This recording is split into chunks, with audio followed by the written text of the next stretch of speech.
Last episode, we reviewed a survey done by CashNet USA, which determined in their estimation which cities were the most affordable for renters.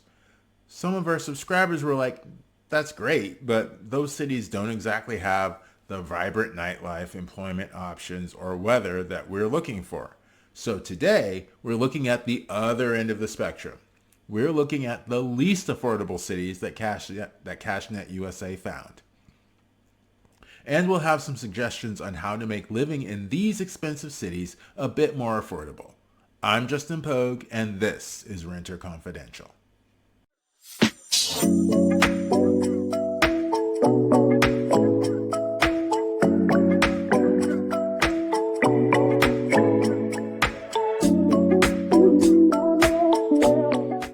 For those who want no part of expensive cities, you can look at our last episode on the most affordable cities in the U.S. The link is in the show notes below. But for those who want to be as close to the action as possible, here are the most expensive cities to rent in. CashNet USA has done the work to analyze the largest 100 cities across the country, as well as the 5 largest cities in each state, comparing their rents to the average income in the area. They then determined the percentage of available rental options that cost below 30% of the average annual income. 30% of income is typically the threshold used. When housing costs more than that, it begins to prevent people from reaching their other financial goals, like saving for retirement, emergencies, and investing. Keep in mind that 30% is just a guideline. If you can spend less, then by all means, do so. So what did CashNet USA find? It will come as no surprise that a full 80% of the 10 least affordable cities are on the Pacific and Atlantic coasts. The East Coast took the top 3 spots, with Miami at the most expensive, with only 7.7% of rentals meeting the 30% of income threshold. Cambridge, Massachusetts came in second with just 9% of rentals being considered affordable, while the rest of Boston came in just behind that in third place. Now I know you're all waiting for California's appearance on this list, and Chula Vista, California doesn't disappoint, coming in at 4th. It's just south of San Diego. The next 2 cities may take some by surprise as they aren't on the coast. Gilbert, Arizona, and North Las Vegas, Nevada take the next 2 spots. As we round out the top 10, there are 3 cities we'd expect to see, and one that comes as a bit of a shock. The expected cities are New York, New York, San Diego, California, and Santa Ana, California. But the surprise is Savannah, Georgia, which comes in as the 10th least affordable city in the country. We'll take a quick break here for our sponsor, Rental Secrets. This book has helped people save hundreds on their rent. The link is in the show notes, and here's the trailer for this powerful book. America is in the grip of a housing crisis. There's evidence of it in nearly every city. 50% of U.S. households are having difficulty paying rent. And prices? Well, prices are on the rise. Frustration has set in for those trying to make ends meet, and searching for a new place can be a daunting task. It can seem overwhelming. People believe that landlords have all the power. After all, they have what you need.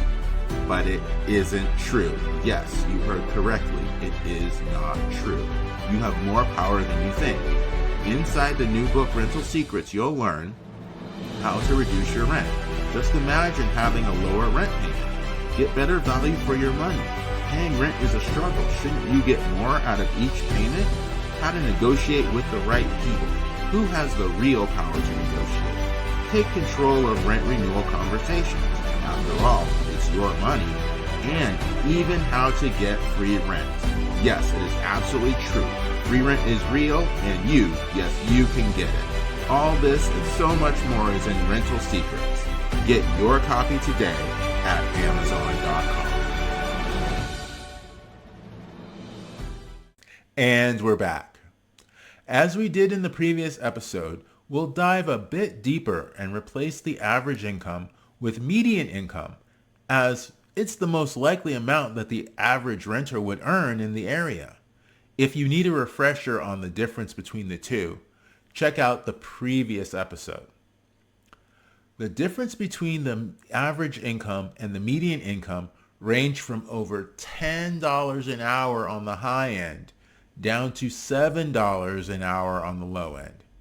As expected, this drops the percentage of affordable options in these cities across the board, making a bad situation look even worse. So what tips are there to live in these desirable places but not spend every dollar you make on rent? The trend of working from home, either full-time or on a hybrid schedule, is definitely here to stay.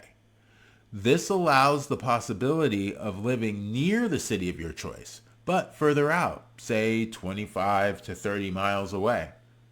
The usual drawback to this strategy is the cost and time of commuting. But if you're only commuting 1 or 2 days of the week, or 1 week out of the month, this cuts down the commuting costs dramatically. Another option is co-living. This is where you share a house with other people. You'd be renting a bedroom in a home and sharing the common areas. This allows you to split the cost of rent and utilities while still maintaining some privacy. And for those of you with children, this could still be an option for you, but you'll want to approach it a little bit differently.